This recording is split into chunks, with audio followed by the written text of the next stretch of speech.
If you like what you see, please like and share the video, and subscribe to the channel, turning on all notifications. If you would like to support this channel through a one-time donation, which is not tax deductible, please do so through Buy Me a Coffee. The link is in the description.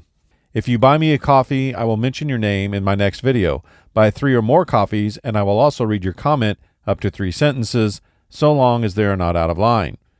Those who have bought coffees since the premiere of my last video and the recording of this one are Justin Simone, who said, "Your defense of Catholicism is always well thought out, succinct, and to the point. I appreciate that you make no apologies for the true faith."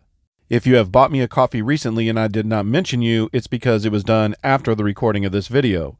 Rest assured, I will mention you in my next video. You can also like and follow us on Facebook. The link for that is also in the description.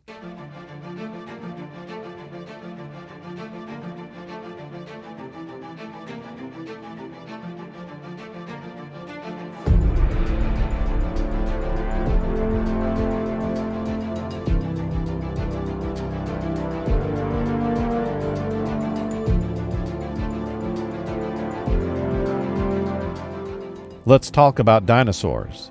And the real question I'm asking is, did humans and dinosaurs coexist?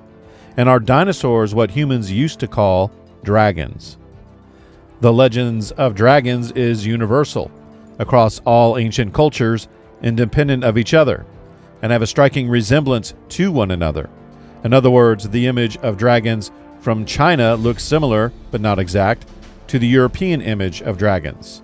But more to the point, the image of dragons has a striking resemblance to the creature paleontologists have named dinosaurs. For instance, this is Dracorax, discovered in 2004, and named after the Harry Potter series. Notice the skull looks exactly like a dragon skull. How could that simply be a coincidence?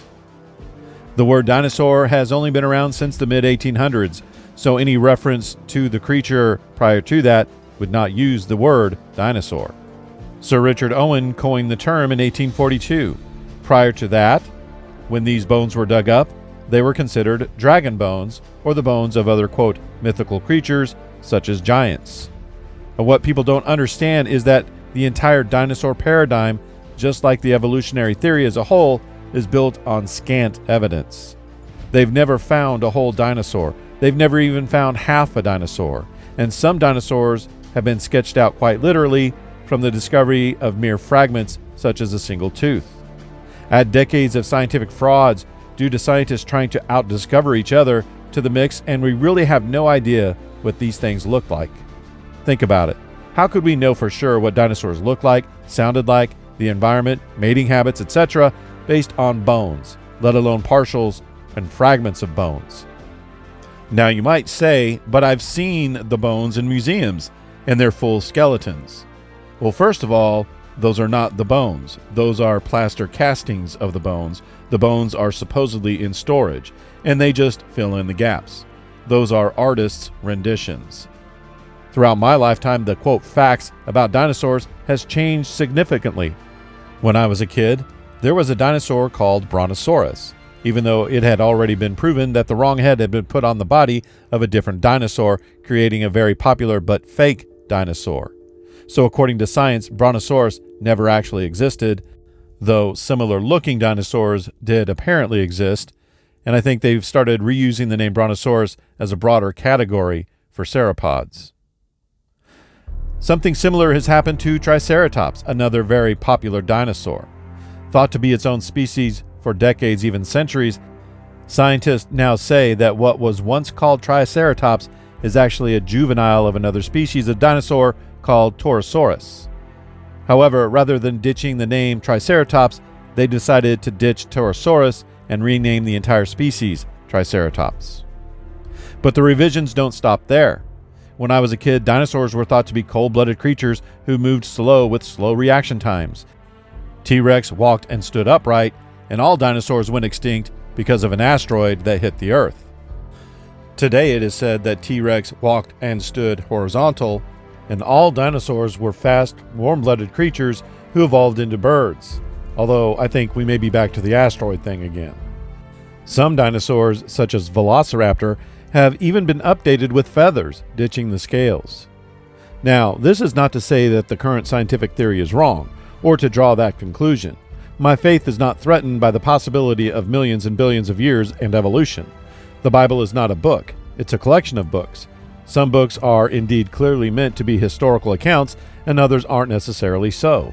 For instance, the book of Job may not be an historically accurate account, but rather a fable meant to express the truth about the reality of demonic activity and how it can affect us. Yet it is clearly inspired by God, since it talks about things that humans didn't discover until the last few centuries, such as rivers in the ocean and animals that sound a lot like dinosaurs, which we will get into later. And quite frankly, a tree that bears fruit that when eaten gives forbidden knowledge sounds symbolic to me. Both Job and Genesis are the only two books of the Bible that are not written from human eyewitness, but rather come from God directly. So am I saying that God lied? No. I'm saying it's possible that God used metaphor to convey truth. And we shouldn't be surprised at that.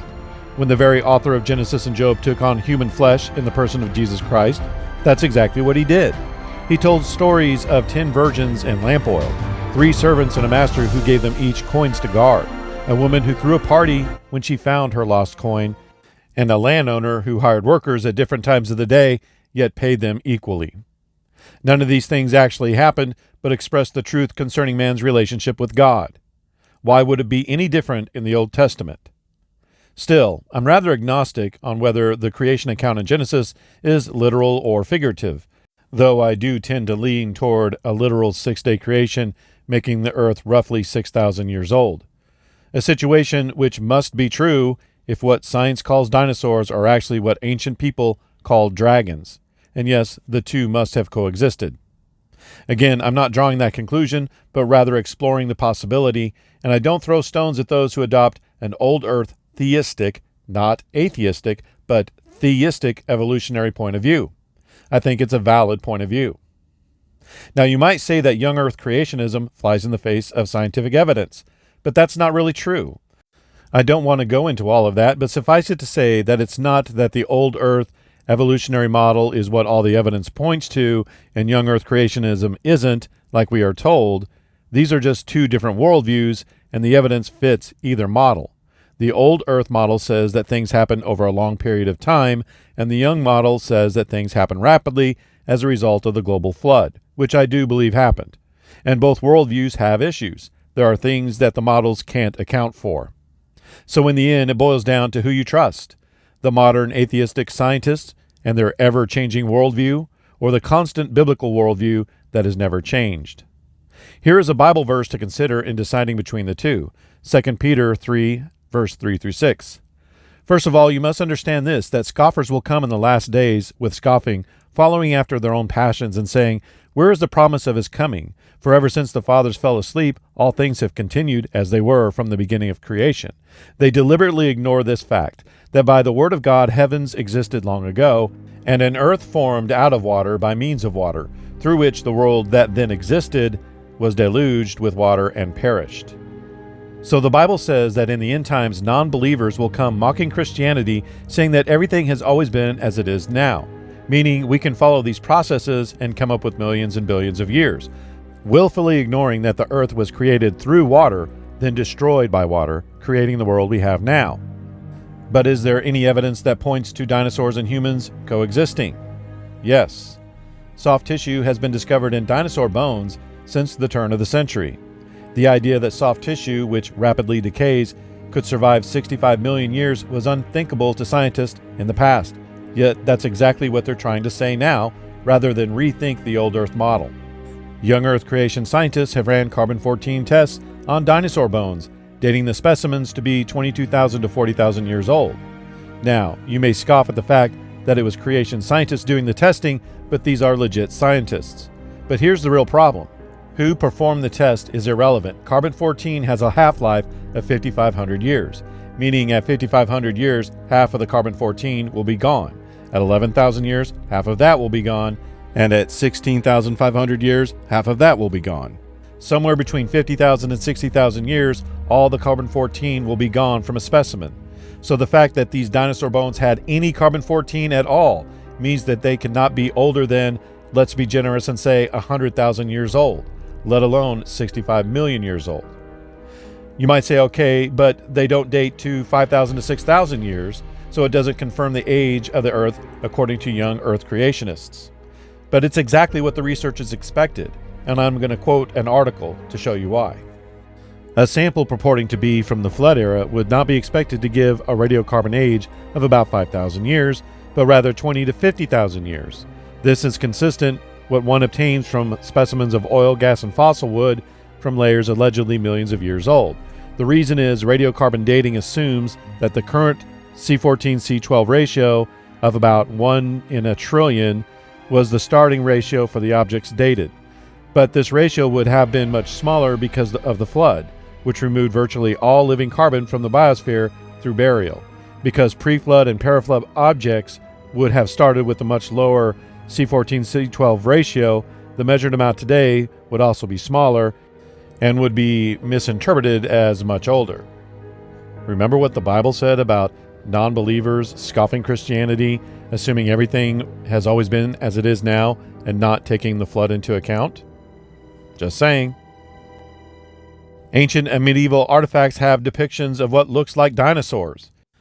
In the book of Job, chapter 40, it describes a massive land creature with a tail like a cedar tree and bones like bronze tubes and his limbs like bars of iron that can drink a whole river and who is not afraid of being taken by the river, called Behemoth. This creature sounds a lot like a sauropod dinosaur or perhaps a triceratops and is said to coexist with men. Job 40 verse 24. Can one take him with hooks or pierce his nose with a snare? And Job chapter 41 describes a sea beast that no one can catch, with scales that no weapon can pierce, and that breathed fire. In modern times, people have reported seeing creatures that look like a plesiosaur in the Great Lakes, Lake Champlain, and of course, Loch Ness in Scotland. You've no doubt heard of the Loch Ness Monster, but have you heard of Mekele Memembe? This is a creature that locals in the Congo, who have never heard of dinosaurs, say exist. What they describe sounds an awful lot like a small sauropod. Many expeditions from the West have gone in search of the creature, and some claim to have seen it. The same with Cassia Rex, also in the Congo. The description of this creature sounds an awful lot like a T-Rex.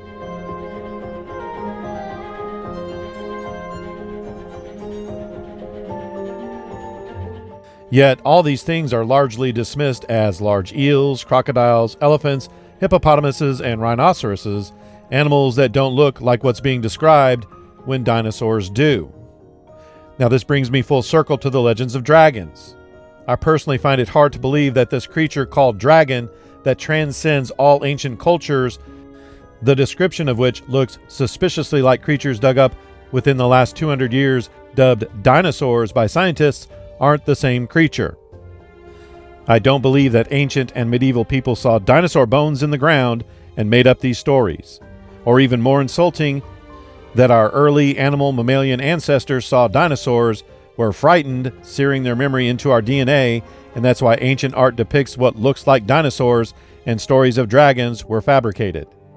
I think the simplest answer is probably the correct one, that humans saw these creatures and called them, among other things, dragons. Until my next video, God bless.